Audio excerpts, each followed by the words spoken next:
Hello, what's up mga ka-team? I am again. So magandang araw po sa lahat. So for today's video po, mag-unbox po tayo ng EcoFlow River 2 Pro na pinadala sa atin ni Hybrid. By the way po, si EcoFlow nga po pala ay kapartner ni Hybrid Social Solutions Incorporated na almost 14 years na po nagbibigay ng tulong at solusyon. So sa 14 years ba naman, imagine that. So hindi po magkatagal yung company kung pangit po o walang quality yung aming ibinibenta.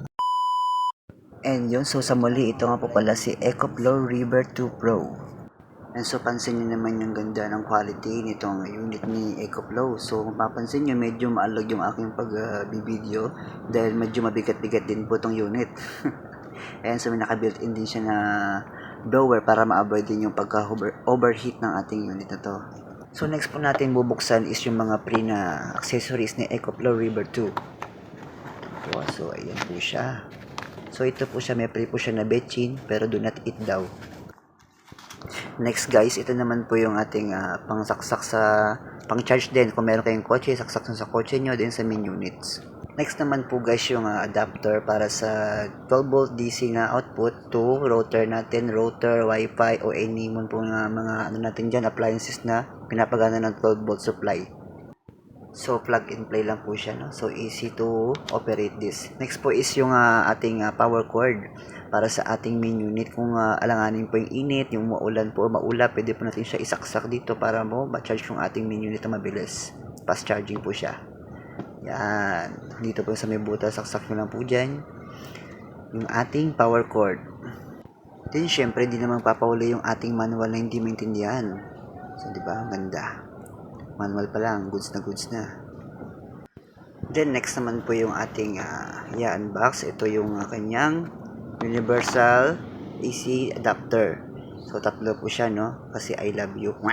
So tatlo po siya na para dito lalagay. So plug in po lang din. Pag masikip, huwag pilitin. So okay, pinilit ko nga. So ganyan. Hanapin yung parang compatible siya para ipasok. So yan, easy to install lang. Tatlo po siya dyan. Kahit ano pong sakit ng inyong saksakan, pwede po dyan kasi universal po siya. Sige, pasok lang dahan-dahan. Yeah, yun. Then by the way guys, baka hindi ko pa nasabi, si EcoFlow River 2 Pro nga po pala ay merong 768 to 800 wattage. So sa pang usage naman po, si EcoFlow River 2 Pro po ay kaya makapag full charge ng 57 times sa ating mga cellphone. Diba? Ang ganda. Kung meron din po kayo mga laptop, so makakapag-charge po kayo ng up to 10 times na full charge sa inyong mga laptop. Di ba? Ang laking savings na rin sa kuryente. And so, kung gagamit naman po kayo ng mga portable Wi-Fi, mga router, so aabot po siya ng 60 hours. O di ba ang galing? So next po natin ipapakita sa inyo yung itong kanyang dalawang panel na 100 watts. Ipapakita ko po sa inyo. Ito po isang flexible na panel. Ang advantage po nito is kung mahulog man po mula dun sa bubong, hindi po siya basta-basta masisira o mababasag. Ulit yung kanyang manual na hindi maintindihan. So ito na. Ito siya. The moment of truth. O diba? Flexible. Safe na safe to pag mahulog. Magkano nga po pala itong unit na to?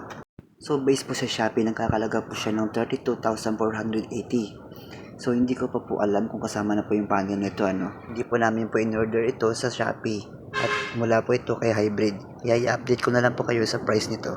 Nga po pala guys, yung dumating po na EcoFlow River 2 Pro ay ibabundle po namin siya o isi-set up po namin siya kasama ng Starlink na Wi-Fi para mas makatipid po kami sa kuryente. And now you can see guys, kung makikita nyo, sinarge ko po yung ating EcoFlow River 2 Pro. Kung makikita nyo, maabot po siya ng 827. So fast charging po siya. Although fast charging po siya, hindi po namin ina-allow na palaging saksak lang po siya. Kasi nga po, medyo ano pa siya sa kuryente, medyo malakas din po siya, humigop ng kuryente, although fast charging. Pero kung gusto mo po makatipid, gamitin mo po palagi ang solar panel.